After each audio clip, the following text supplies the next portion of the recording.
53ஆம் அத்தியாயம். கபிலரின் முகம் இவ்வளவு கலக்கத்துடன் எப்பொழுதும் இருந்ததே இல்லை.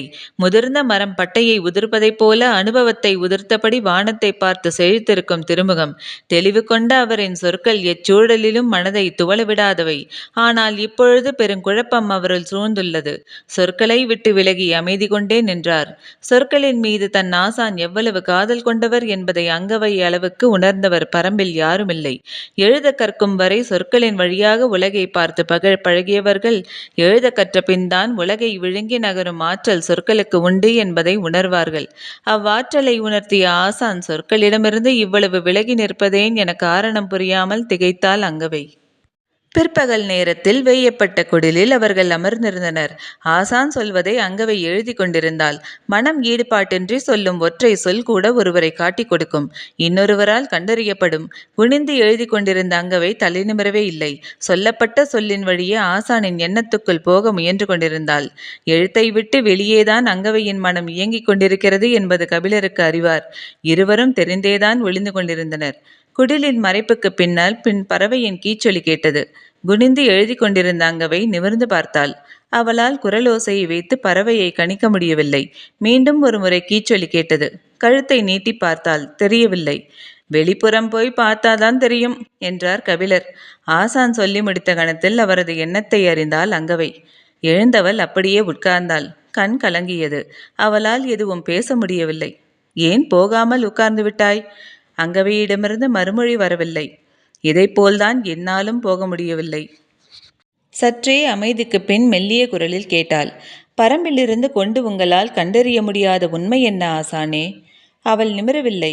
கலங்கிய கண் ஆசானுக்கு தெரிய வேண்டாம் என நினைக்கிறாள் என்பது அவருக்கு புரிந்தது. தேவவாக்கு விலங்கிற்காக இவ்வளவு பெரிய முயற்சி ஏன் செய்யப்பட்டது? தலை நிமிர்ந்து பார்த்தாள் அங்கவை. வைப்போரும் மருகன் குடியும் எரிந்த பின் பாண்டியன் அடுத்து செய்ய போவதென்ன? கண்ணிமைக்காமல் பார்த்து கொண்டிருந்தாள். இதை போல எண்ணற்ற கேள்விகளுக்கிடையே விடை பரம்பை விட்டு வெளியில் போனால்தான் கிடைக்கும். ஆனால் பாரியை பொறுத்தவரை இக்கேள்விகள் எதற்கும் விடை அறிய வேண்டிய தேவையில்லை என்று கருதுகிறான். உங்களை பொறுத்தவரை இக்கேள்விக்கான விடை பரம்பின் எதிர்காலத்தோடு தொடர்புடையது. இதை அறிதல் அவசியம். உங்களை நான் நன்கு அறிவேன் என்று சொல்லிவிட்டு சற்று இடைவெளியுடன் தொடர்ந்தாள். கட்டாயம் என்று கருதியிருந்தால் நீங்கள் போயிருப்பீர்கள். போகாமல் இருக்க அதனினும் பெருங்காரணம் இருக்க வேண்டும். வியப்போடு அங்கவையை பார்த்தார் கபிலர். பார்க்கும் பொழுதே தலையசைத்து காரணம் உண்டு என்பதை தெரிவித்தார். என்ன என்று அவள் கேட்கவில்லை. ஆசான் தன்னுள் இருந்து வெளிவந்து கொண்டிருக்கிறார். அவர் நினைக்கும் சொற்களின் மேல் கால் வைத்து நடந்து வரட்டும் என்று காத்திருந்தாள். நான் வெளியே போவது பரம்புக்கு நல்லதல்ல. எதிர்பாராத சொல்லாக இருந்தது. இந்த சொல்லிற்குள் இருக்கும் ஆழம் புரியவில்லை. கண்களை உருட்டியபடியே அவரை பார்த்து கொண்டே இருந்தாள். கபிலர் சொன்னார். பரம்பின் உள்ளடக்குகளை பற்றி, எவ்வியூரை பற்றி, பாரியை பற்றி, இங்குள்ள வாழ்வை பற்றி வேந்தர்களுக்கு எதுவும் தெரியாது. இரவில் கூத்து நிகழ்த்தி செல்லும் பாணர்களின் பார்வையில்தான் அவர்கள் பரம்பை பார்த்து கொண்டிருக்கின்றனர். வியந்ததை, அறிந்ததை, உணர்ந்ததை பாடித் திரிவதுதான் எனது தொழில். ஆனால் எனது வாழ்வு முழுக்க வியந்து அறிந்து உணர்ந்தவற்றை விட பரம்பில் நான் உணர்ந்தவைதான் அதிகம். எனது மொழியே பரம்பின் மொழியாகிவிட்டது. எனது குரல் குறிஞ்சியின் குரலாகிவிட்டது. இனி நான் பாடும் ஒவ்வொரு பாடலும் பரம்பின் பாடல்தான். நான் என்னை பரமனாக உணர்ந்து விட்டேன் என்று சொல்லி நிறுத்தினார் கபிலர். அங்கவை இமைக்காமல் பார்த்து கொண்டிருந்தாள். அதுதான் எனது அச்சத்திற்கும் காரணம். கபிலரின் குரல் இறுகியது. பரம்பின் ஆற்றல் ஒவ்வொரு செடியிலும், கொடியிலும், மலையிலும், மடுவிலும் இருக்கிறது. நான் இங்குள்ள மனிதர்களை பாடாமல் இயற்கையை மட்டுமே பாடினார் போதும். எதிரிகளுக்கு அடைவிட சிறந்த போர்க்குறிப்பு வேறொன்றும் இல்லை. அங்கவை உறைந்து நின்றிருந்தாள். பரம்பின் வளமும் வாழ்வும் யாரையும் மயக்கி இழுக்கும். அவற்றோடு எனது சொல்லும் சேர்ந்தால் எழும் ஆபத்து அளவிட முடியாததாகிவிடும். ஆசையின் நாக்குகள் பரம்பை நோக்கி என்றென்றும் நீள நான் சொல் தந்துவிடக்கூடாது. அதனாலேயே நான் வெளியேறப் போக துணிவற்று இருக்கிறேன். சற்று முன்னே வந்து ஆசானின் கால் பற்றி அமர்ந்திருந்தாள் அங்கவை. அவளின் தலையில் கை வைத்தபடி கபிலர் சொன்னார். என்னை அறியாமலேயே எனது மொழி பரம்பை காட்டி கொடுத்து விடுமோ என்று அஞ்சுகிறேன். இனி பரம்பை விட்டு என்னால் வெளிச்செல்ல முடியாது மகளே. சொல்லி முடிக்கும் முன் தொலைவில் யாரோ வருவது அறிந்து எழுந்து பார்க்க முனைந்தாள் அங்கவை. கலக்கத்திலிருந்து மீள முடியாமல் கண்மூடித்திருந்தார் கபிலர். எதிர் வந்து நின்றான் பாரி. முகம் முழுவதும் அப்படி ஒரு மகிழ்ச்சி. பூத்து குலுங்கும் மலர் போல புன்னகைத்தபடி உள்ளே வந்த பாரி அமர்ந்திருந்த கபிலரை கைப்பிடித்து தூக்கி வாருங்கள் போவோம் என்று அழைத்தான். பாரியின் முகத்தில் இவ்வளவு மகிழ்வை பார்த்து நீண்ட நாட்களாகிவிட்டன. கபிலரின் முகத்தில் அளவு கடந்த கவலையை பார்த்து கொண்டிருந்த அங்கவை அதற்கு நேரெதிராக எல்லையில்லாத மகிழ்வோடு வந்து நிற்கும் தந்தையை பார்த்து திகைத்து நின்றாள். வாருங்கள் வேகமாக என்று கைப்பிடித்து இழுத்துச் சென்றான் பாரி. அங்கவையை வரச் சொல்லி கூறவில்லை. எனவே அவள் குடிலிலேயே நின்று கொண்டாள். கபிலருக்கு காரணம் எதுவும் விளங்கவில்லை. பார்த்து கொண்டிருந்த அங்கவை சிறிது நேரம் கழித்து, கபிலரை மாளிகைக்கு அழைத்துச் செல்லாமல் காட்டுக்குள் ஏன் அழைத்துச் செல்கிறார்? முக்கியமான வேட்டை ஏதாவது கிடைத்திருக்கும் என்று சிந்தனையில் ஆழ்ந்தாள். பாரி உற்சாகம் குறையாமல் அழைத்துச் சென்று கொண்டிருந்தான். அவனை பார்த்தபடி நடந்து கொண்டிருந்தார் கபிலர். முகம் ஏன் இவ்வளவு கவலை கொண்டுள்ளது என்று கேட்டபடி முன்னடந்து சென்றான் பாரி. அளவற்ற மகிழ்வோடு இருக்கும் ஒருவனிடம் கவலையை எப்படி பகிர்ந்து கொள்வது? கபிலர் சொல்லற்றவனானார். மாறுபட்ட இரண்டு உணர்ச்சிகளின் ஒன்றிலிருந்து இன்னொன்றுக்கு தாவ சட்டென மொழி கை கொடுப்பதில்லை.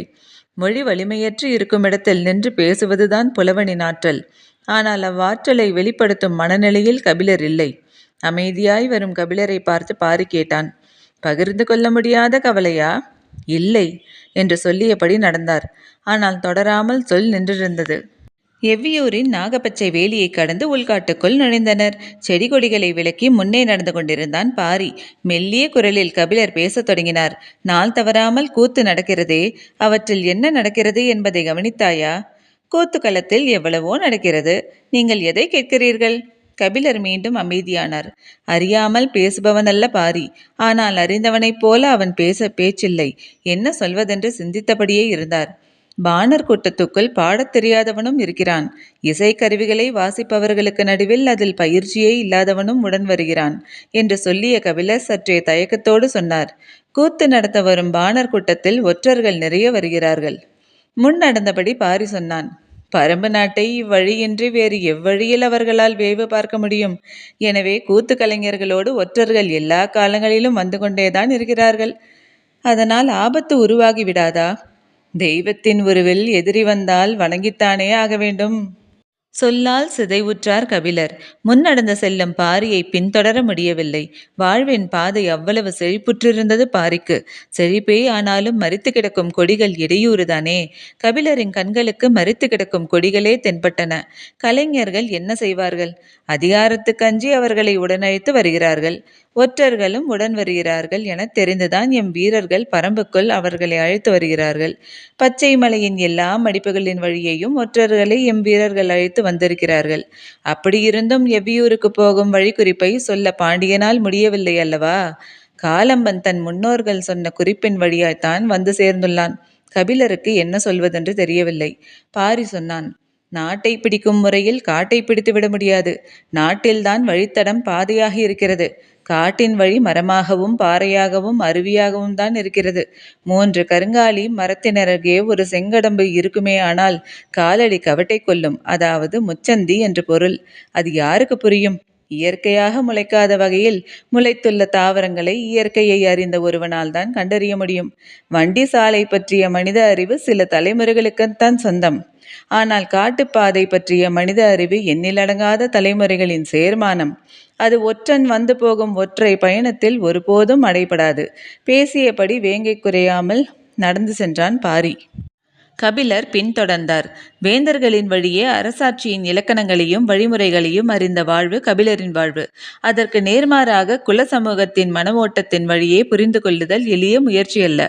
ஆனாலும் விடாது முயன்றார் கபிலர். அகில் மரத்தின் முடிச்சிட்ட வேர்கள் வழித்தடத்தின் குறுக்கே இருந்தன.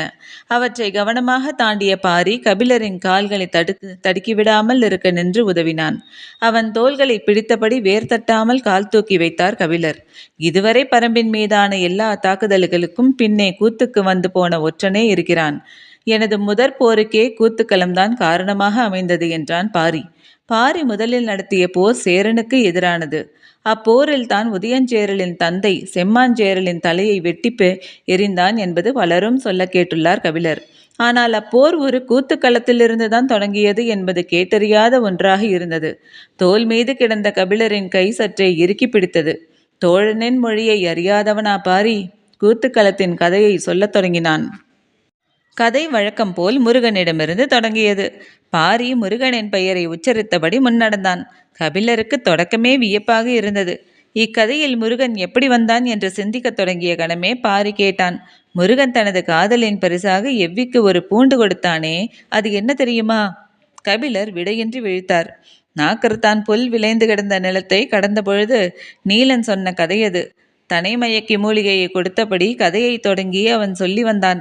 முருகனையும் வள்ளியையும் சந்தனவேங்கையில் அமைக்கப்பட்டு பரனில் தங்க வைத்து ஊர் வந்து சேர்ந்தான் எவ்வி. தனது கையில் இருந்த பூண்டு போன்ற ஒரு பொருளை பைங்குடத்தில் இட்டவுடன் அது சிறிது சிறிதாக கரைந்தது. அந்நீர் பழச்சாறு போல நுரை பொங்கியிருந்தது.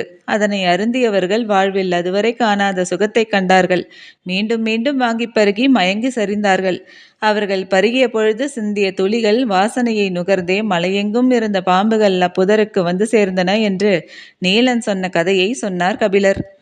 கார்த்திகையின் கதையை சொல்வதற்காக சந்தனவேங்கையிலிருந்து மறுபகல் கீழிறங்கிய வள்ளிமுருகனின் கதையை சொன்ன பாரி இப்பொழுது எவ்வியின் வழியே மீதி கதையையும் தொடங்கினான். அப்பூண்டினை பைங்குடத்தில் போட்டு நாட்கணக்கில் ஊரே குடித்துள்ளது. அதுவரை மனிதர்கள் அனுபவித்திராத மயக்கத்தையும் இன்பத்தையும் அப்பூண்டு பானம் கொடுத்துள்ளது. பைங்குடத்தில் நீர் தீர தீர மீண்டும் மீண்டும் நீரூற்றி அப்பானத்தை அருந்தியுள்ளனர். அப்பூண்டு சிறிது சிறிதாக நீரில் கரைந்து 3 வாரங்களுக்கு பின் முழுமுற்றாக நீருள் மறைந்துவிட்டது. அது என்ன பூண்டு, அது எங்கே இருக்கிறது என கேட்பதற்காகவே அதன் பின் முருகன் வள்ளியை தேடி பல காலம் அலைந்திருக்கிறான் எவ்வி. காலங்கள் ஓடியும் அவர்களை காண முடியவில்லை. ஆனால் அந்த பூண்டு பானத்தை மறக்க முடியவில்லை. வாழ்வில் எப்பொழுதாவது அது போன்ற பானத்தை அருந்திவிட மாட்டோமா என்று எவ்வி மட்டுமல்ல, ஊரில் உள்ள ஆண் பெண் அனைவரும் ஏங்கி கிடந்துள்ளனர். எவ்வியூர் உருவாக்கப்பட்ட சிறிது காலத்திலேயே எவ்வி இறந்து விட்டான். அதன் பின் ஒரு மழைக்காலம் முடியும் பொழுதுதான் இது நடந்துள்ளது. சோமக்கிழவி காட்டுக்கு கிழங்கு தேடி போயிருக்கிறாள்.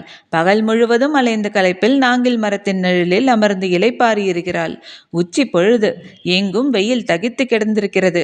அவள் கண்பார்வை தொலைவில் பன்றிகளின் கூட்டம் ஒன்று நிலத்தை அகழ்ந்து கிழங்குகளை தின்று கொண்டிருந்தது. நாங்கில் மரத்தின் அடிவாரம் உட்கார்ந்து இலைப்பாரியபடி இருந்திருக்கிறாள். சிறிது நேரத்தில் எங்கோ இருந்து மனம் இருக்கிறது. மூக்கில் நுகர்ந்தபடி அப்படியே மயங்கி கண் செருகியிருக்கிறாள். அந்நறுமணம் அவளை மயக்கி உள்ளிழுத்திருக்கிறது. மயக்கம் தெளிய முடியாத ஆழத்துக்கு அவளை இட்டுச் சென்றுள்ளது. சட்டென பொறி தட்டி மீண்டிருக்கிறாள்.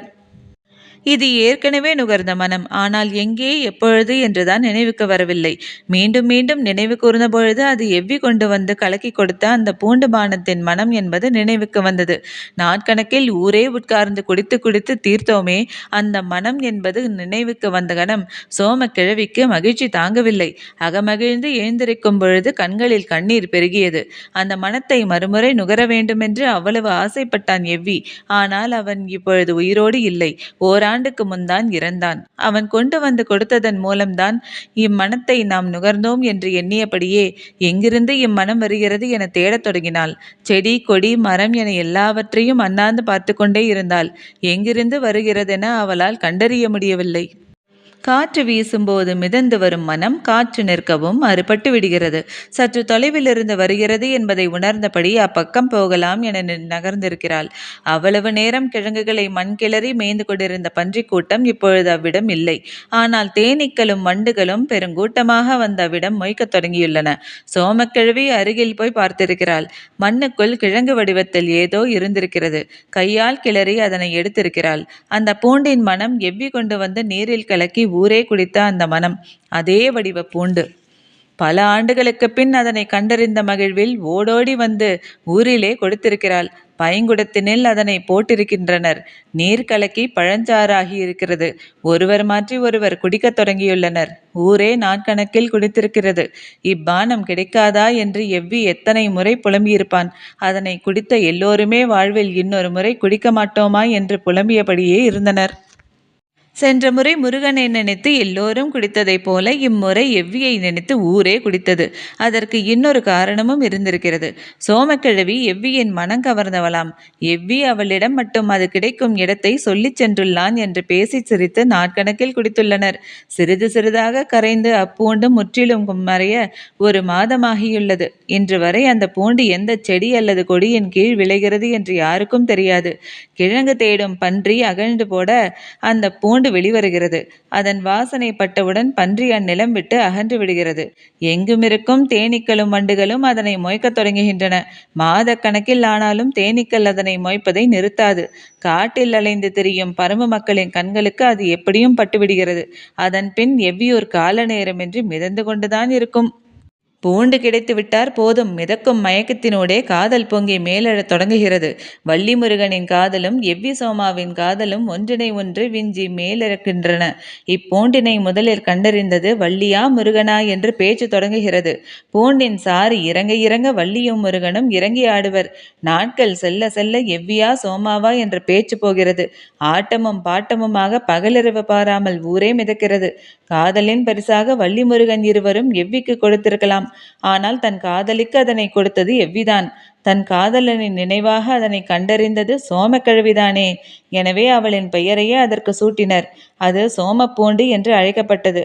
சோமப்பூண்டின் சாறு குடித்து ஊரே மயங்கி கிடப்பவனை கிழவியின் பெயரைச் சொல்லி சோம்பி கிடக்கிறான் என்று சொல்லிக் கொள்வர். எவ்வியூர்காரர்களுக்குத்தான் தெரியும் சோம்பல் முறிக்க மாதமாகும் என்று. முறிக்க முடியாத மயக்கத்தை முறிக்கும் ஆற்றல் எதற்கும் இல்லை. வள்ளியின் காதலும் சோமாவின் காதலும் இணைந்த மயக்கமல்லவாது. முருகனும் எவ்வியுமே மீள முடியாத கிறக்கமல்லவாது. சோம்பி கிடக்கும் இன்பம் வேறு எதில் வாய்க்கும்? கேள்வி எழுப்பியபடி உற்சாகம் பொங்க துள்ளி குதித்து ஓடிக்கொண்டிருந்தான் பாரி. கதையை நிறுத்திச் சொல்லாமல் இவ்வளவு வேகமாக சொல்லிக்கொண்டு ஓடுகிறானே என்ற பதற்றத்தில் பின்தொடர்ந்து கொண்டிருந்தார் கபிலர். கதை என்றாலே ஓட்டம் கூடும். அதுவும் வள்ளி முருகனின் கதை. அதுவும் வாழ்வில் காணாத பெரு மயக்கத்தை உண்டாக்கும் கதை. ஓட்டம் கூடத்தானே செய்யும். கபிலர் வேகங்கொள்ள கதை சொன்னால் போதும். கதையில் மயங்கும் கபிலருக்கு மயக்கத்தின் கதையை சொன்னால் என்னவாகும்? அதுதான் இப்பொழுது நடந்தது. கபிலர் நடக்கவில்லை, ஓடிக்கொண்டிருந்தார். சற்று தொலைவில் இரு பெண்களும் ஒரு பெரியவரும் நின்றிருந்தனர். அவர்களை நோக்கித்தான் பாரி சென்று கொண்டிருந்தான். யார் அவர்கள்? அங்கென்ன செய்து கொண்டிருக்கிறார்கள் என்று சிந்தித்தபடி பின்தொடர்ந்தனர் கபிலர். அருகில் செல்ல செல்ல அவர்களை சுற்றி தேனீக்களும் வண்டுகளும் இடைவிடாமல் பறப்பது தெரிந்தது. கபிலரின் முகத்தில் வியப்பு மெல்ல படரத் தொடங்கியது. பாரிக்கு செய்தி சொல்லி அனுப்பி அவனது வருகைக்காக காத்திருந்தனர். பாரி அருகில் போய் மண்ணில் கிடந்ததை கிளறி முழுமையாக மேலெடுத்தான். இதுவரை முகர்ந்திராத மனத்தை முகர்ந்தார் கபிலர். நாசிக்குள் ஏறிய கனம் உள்ளுக்குள் ஒரு கிறுக்கம் உருவானது. சட்டென தலையை மறுத்து ஆட்டி பாரியின் அருகில் போனார். நின்றிருந்தவர்கள் கபிலரை வணங்கி விலகி நின்றனர். கபிலர் அவர்களை வணங்கி நின்றார். முருகனும் வள்ளியும் எவ்வியின் கைகளில் கொடுத்த சோம பூண்டை எடுத்து கபிலரின் கைகளில் கொடுத்தான் பாரி. இத்துடன் அத்தியாயம் முடிவடைந்தது. நன்றி.